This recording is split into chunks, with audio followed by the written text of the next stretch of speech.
Hey there. Subscribe to my channel. And also press this bell icon. So you never miss any new update. Salam sejahtera.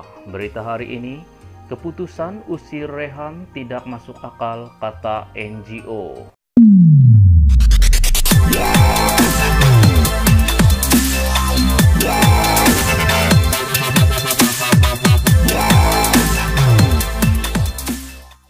Kuala Lumpur, dua NGO hak asasi manusia mendesak agar kerajaan memberikan keadilan buat lelaki warga Bangladesh Mat Rehan Kabir. Mereka turut menolak keputusan Jabatan Imigresen untuk menghantar lelaki tersebut pulang ke negara asalnya sebelum dibuktikan bersalah. Pengarah Eksekutif Inisiatif Utara Selatan NSI Adrian Pereira mendesak Peguam Negara Tan Sri Idrus Harun untuk memastikan kedaulatan undang-undang ditegakkan dalam kes ini. Peguam negara harus memastikan peraturan undang-undang ditegakkan dan bukan peraturan menurut undang-undang seperti yang diputuskan Jabatan Imigresen. Rehan mesti diberikan perbicaraan yang adil untuk membolehkannya menjelaskan dirinya sendiri dan tidak dihantar pulang secara sewenang-wenangnya, katanya kepada sebuah portal berita.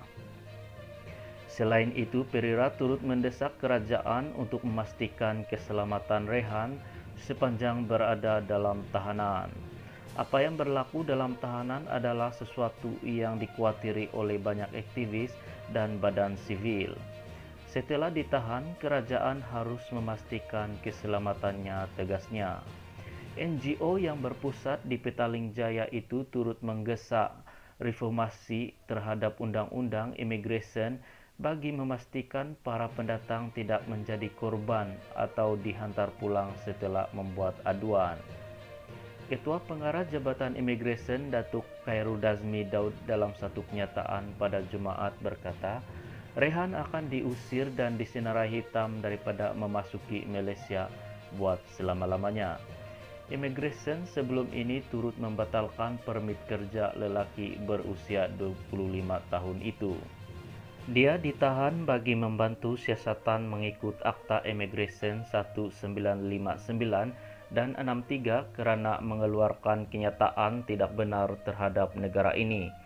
Sementara itu, Peguam Charles Hector Fernandez dari NGO Malaysia Against Death Penalty Truce Medpet juga bersetuju hanya mahkamah yang harus memutuskan sama ada Rehan perlu dihantar pulang atau tidak.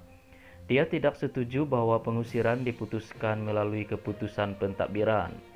Sekiranya pengusiran itu tidak dihentikan, kebimbangannya adalah banyak pihak yang percaya bahwa Malaysia hanya berusaha untuk mengelak perbicaraan yang adil.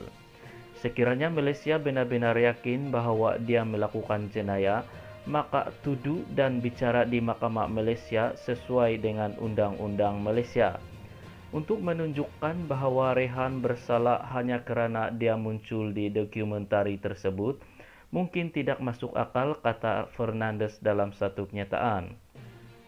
Dalam laporan khas yang disiarkan di Al Jazeera, lelaki itu didakwa membuat pelbagai dakwaan dan tumahan berhubung layanan pihak berkuasa Malaysia kepada pendatang asing tanpa izin parti ketika penguatkuasaan Perintah Kawalan Pergerakan PKP bagi mengekang penularan COVID-19.